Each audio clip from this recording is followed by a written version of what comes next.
Hello everyone and welcome back to the driver seat. बहुत लोग मुझे पूछते हैं कि ये नाम क्यों है या फिर ये चैनल क्यों है। तो this is just pure a passion, क्योंकि मैं कार एंथुसियास्ट उसको मानता हूँ या मुझे कार्स का वर्ल्ड बहुत अच्छा लगता है। ऐसे ही बहुत सारे लोग हैं, बट ये जो कार एंथुसियास्ट है, ये जो वर्ड है, ये आता कहाँ से? व्हाट इंस्पायर अस? ये हमारी किस इमोशन से, कौन से इमोशन से जुड़े हुए हैं जो हमारे को इतना बड़ा आइकॉन या फिर इतना बड़ा फैसिनेशन देता है। एंड देर आर सम की फैक्टर्स, सम की मोमेंट्स एंड सम की पर्सनैलिटीज जो इसको डिफाइन करते हैं। ऐसे एक शख्सियत हैं Sir Stirling Moss. He never won the F1 World Championship but known as the greatest racing driver of the world, और उनको रिगार्डलेस हमेशा बोला जाता है the uncrowned king of the racing world. तो ये क्यों है, आज हम इसको समझेंगे। And this is a tribute video because अगर वो अभी होते तो this 17 September he would have become the 95-year-old gentleman. अब ये जेंटलमैन रेसिंग है, इनके क्या अचीवमेंट्स है, हमारी क्या लेगेसी, हम क्या टीचिंग ले सकते हैं, and why he is one of the greatest racing drivers in the world. ये सारी चीज़ें समझेंगे। एंड मुझे आपको बताना है कि रेसिंग वर्ल्ड इज़ ह्यूज। यहाँ पे इतने मूवमेंट्स, इतने ब्रिलियंस एंड इतने एक्ट्स एंड मूवमेंट्स हैं जो कि इसको एक रेसिंग पगलू बनाने के लिए बहुत इनफ हो जाता है किसी भी इंसान को, जैसे मैं हूँ। And why I am doing this passion project because of the teaching of this particular gentleman जिसका नाम है सर स्टर्लिंग मॉस। सो बिना किसी देरी के स्टार्ट करते हैं आज के वीडियो। आई होप आपको ये वीडियो अच्छा लगे। बहुत मेहनत के साथ, बहुत रिसर्च के साथ बना है, तो प्लीज़ लाइक कीजिए, डिसलाइक कीजिए अगर अच्छा नहीं लगता है। प्लीज़ रीज़न बताइए कि क्यों आपको अच्छा नहीं लगा, ताकि हम इम्प्रूव कर सकें। एंड बिना किसी देरी के स्टार्ट करते हैं। सब्सक्राइब कर दीजिए so we can continue and you can follow more legends like this. तो शुरुआत से शुरू करते हैं। 17 सितंबर 1929 is the born year of Sir Stirling Moss. अब ये बहुत ऑब्वियस चीज़ थी कि वो एक ऑटोमोटिव इंडस्ट्री में कोई ना कोई कैपेसिटी पे तो जाएंगे, बिकॉज उनके जो दोनों पेरेंट्स थे वो कोई ना कोई कैपेसिटी पे ऑटोमोटिव इंडस्ट्री से कनेक्टेड थे। एंड उनके जो डैड थे वो एक रोकी रेसिंग या फिर एक बोलते हैं ना कि टेम्पररी रेसिंग थे। He was not a seasoned racer. और एक बच्चा, यंग बच्चा जो आफ्टर वर्ल्ड वॉर टू में कार इंडस्ट्री इतनी बूम कर रही है and there are new inventions every single day, it was very obvious कि कोई ना कोई स्टार स्ट्रक हो जाएगा from the racing incident, and this actually happened with Sir Sterling Moss।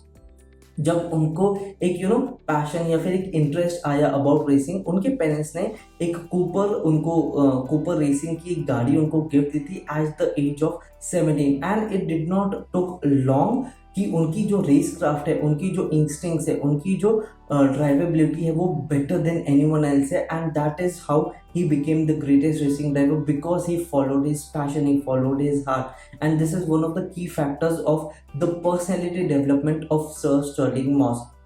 What happened next was one of my favorite story जो 1954 की Italian grand prix में थी। तो seasoned racing driver, one of the maestro of the racing world, Juan Manuel Fangio अपनी Mercedes में drive कर रहे हैं। सेकेंड आते हैं एल्बर्टो अस्कारी। अब इनकी एस्केलेट अगर मैं आपको बताऊं, इनकी अचीवमेंट बताऊं, तो ही is the only driver in the world जो सारे ग्रांड प्रिक्स जीते हैं टॉप पोजीशन पे।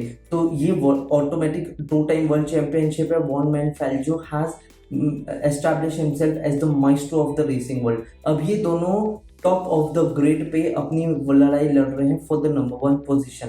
And this is how Sir Stirling Moss made him. मेरे को गूज़बम्स आ रहे हैं अभी।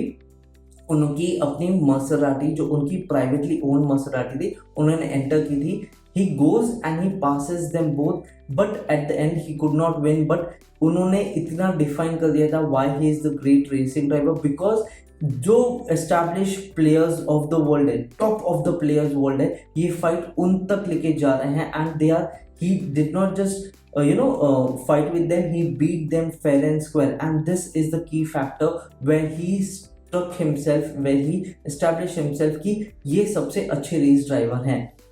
और ये परसू 1958 के इटालियन मिली मिग्लिया रेस में प्रफाउंड हो जाता है या फिर नोन हो जाता है। वाई?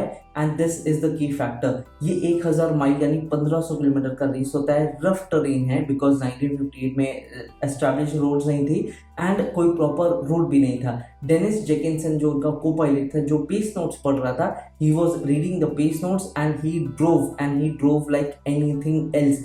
इन्होंने पूरा रेस 10 घंटे कुछ 10 घंटे से ऊपर के टाइम में ख़त्म किया था, which established him कि this is the person who can drive, he can drive fast and he can drive better than anything else.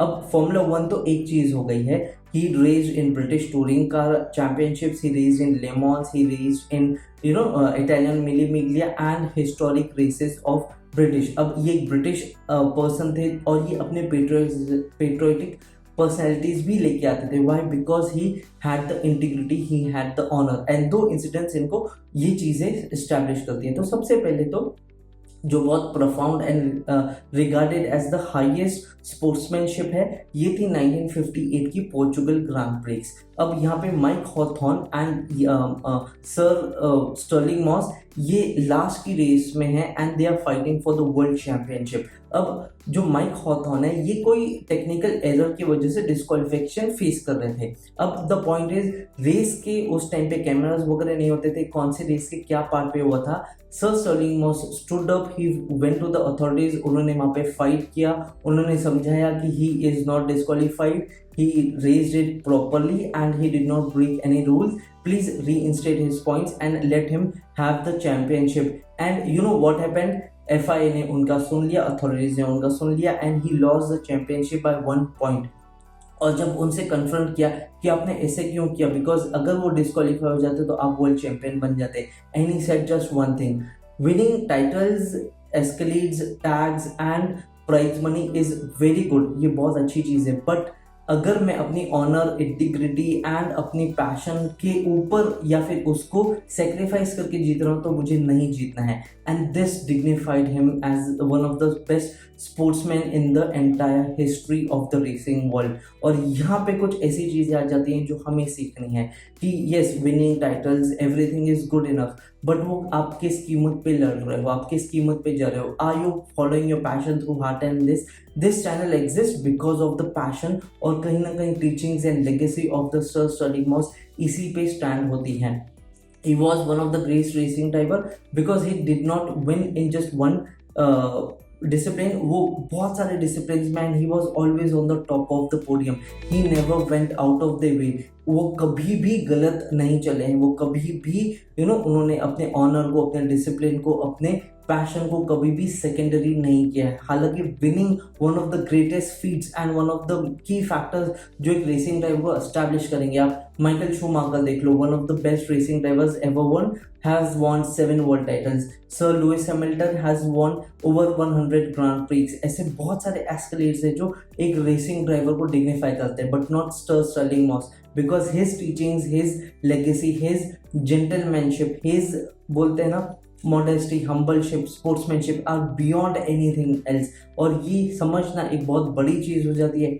And that is one of the reasons why this legend will always be remembered. And this is a small video from a small YouTube channel, from a small car enthusiast, कि that is how profound effect he had, कि वो किस कोने पे किस person को कितना emotionally touch कर सकते हैं. that is how big of a icon, how big of a legendary name he is. अभी इसके अलावा बहुत सारे ऐसे की फैक्टर्स हैं, लाइक फॉर एग्जांपल जिस तरह से उन्होंने एक अपनी मसराटी के जो स्पिट पे थे वो थी, he always talked to his racing driver with highest regards and he respected them with highest regards. बहुत सारी ऐसी की फैक्टर्स है जो एक पर्सनैलिटी को डेवलप करती हैं और रेसिंग वर्ल्ड में ऐसे बहुत सारी हैं. आपको ये वीडियो अच्छा लगा है अबाउट सर स्टर्लिंग मॉस, तो ऐसे और वीडियोस आएंगे और सारे लेजेंड्स के बारे में, कार मेकर्स के बारे में, ऑटो मेकर्स के बारे में हम बहुत इन डिटेल बात करेंगे. बाकी what are your thoughts, let me know down in the comment box below. ये वीडियो अच्छा लगता है तो प्लीज़ लाइक कीजिए, डिसलाइक कीजिए, रीज़न बताइए क्या अच्छा लगा है, हमने कुछ और मिस आउट किया है, हमने कुछ मिस इन्फॉर्मेशन दिया है, बिकॉज हम रिसर्च करते हैं एंड जो गूगल पे या फिर पब्लिक डोमेन में हम वही बोल सकते हैं. That is the sad part of this media world, because copyright claims आ जाते हैं. एंड आप नेक्स्ट कौन से आइकॉन के बारे में सुनना चाहेंगे, कौन से ऐसे ड्यूल जैसे हंट एंड लाउडा है, जेम्स हंट एंड निकी लाउडा है, ऑडी एंड लांसिया है. बहुत सारे ऐसे चीज़ें हैं जो ब्रेक थ्रू मोमेंट्स थे, जो राइवल्री थे, जो आज हम रेसिंग वर्ल्ड देख रहे हैं उसको शेप किए हैं. सो बिना किसी तरीके से वेट कीजिए हमारे नेक्स्ट वीडियो का, and we will see you in next video. Thank you, have a nice day, take care and be happy.